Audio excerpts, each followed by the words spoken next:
Aujourd'hui, je vous évite 5 erreurs qui font perdre des points à l'oral. Et vous savez quoi? La bonne nouvelle, c'est qu'elles sont toutes évitables. Bonjour à toutes et à tous, je suis Nicolas Mourer du site PCFP, Préparation Concours Fonction Publique. Sortez de quoi noter, on attaque. Je commence par la première erreur, réciter par cœur. Alors ça, on sent tout de suite, le texte appris, c'est froid, c'est monocolore, on dirait une notice de médicament, et au moindre imprévu, c'est le bug, c'est le trou noir, on ne sait plus où on en est. Ce que le jury veut, c'est un échange, pas un récital.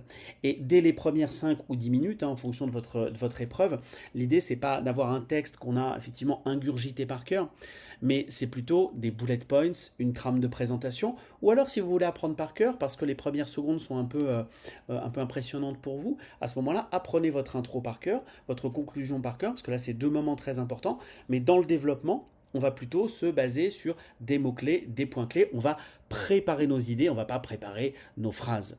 Erreur numéro 2, ne pas écouter la question. Et oui, ça c'est sous l'effet du trac, sous l'effet du stress. Qu'est-ce qui se passe? On répond à la question qu'on aurait aimé entendre, mais c'est pas celle que le jury nous a posée. Donc il faut écouter jusqu'au bout, il faut reformuler si besoin, et ensuite il faut répondre.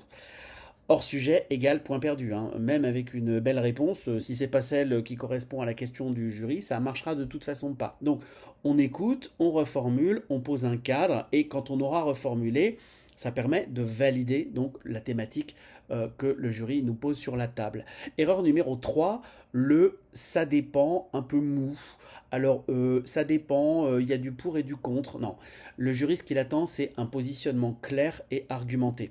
On a souvent tendance d'ailleurs à se retrancher un peu derrière notre devoir de réserve en tant que fonctionnaire, ce qui est assez normal sur des questions un peu touchy. Mais j'ai envie de dire, à partir du moment où vous dégagez des avantages et des limites derrière un sujet, lorsque vous allez vous positionner, vous allez forcément vous positionner de manière pondérée et pas forcément de manière clivante. Vous pouvez nuancer, mais je pense qu'à un moment donné, il faut quand même aussi trancher. Il y a des choses qui fonctionnent, il y a des choses qui ne fonctionnent pas, et notre rôle à nous, qu'on soit catégorie C, B ou A, c'est de signaler à la hiérarchie à un moment donné quand est-ce que ça ne marche pas, quand est-ce que ça dysfonctionne et quand est-ce que ça marche aussi. Donc une opinion bien assumée vaut mieux qu'une purée tiède. Erreur numéro 4, dénigrer. Un ancien employeur, un collègue, une institution, ça c'est la mauvaise idée. Le jury voit un manque de loyauté, un manque de recul.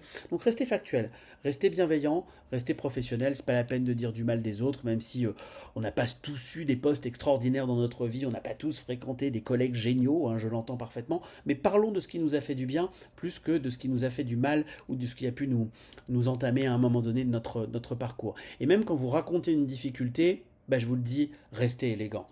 Erreur numéro 5, c'est négliger la présentation.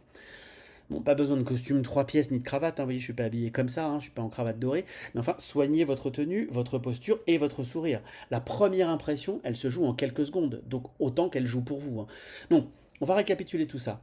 Ne récitez pas, écoutez la question, tranchez de manière nuancée et argumentée, restez bienveillant et soignez la forme, l'image que vous voulez donner. L'image que moi j'ai envie de donner, vous voyez, c'est l'image de quelqu'un de décontracté et de naturel et de proche des gens, de jouer la carte proximité. Alors il y a des tas d'autres choses aussi dont je pourrais parler, mais je ne vais pas vous saouler avec ça, je ne vais pas vous parler de moi, c'est pas le but. Mais en tous les cas, il faut réfléchir à la stratégie de communication, parce que c'est une opération de communication que l'on va réaliser durant cette prestation.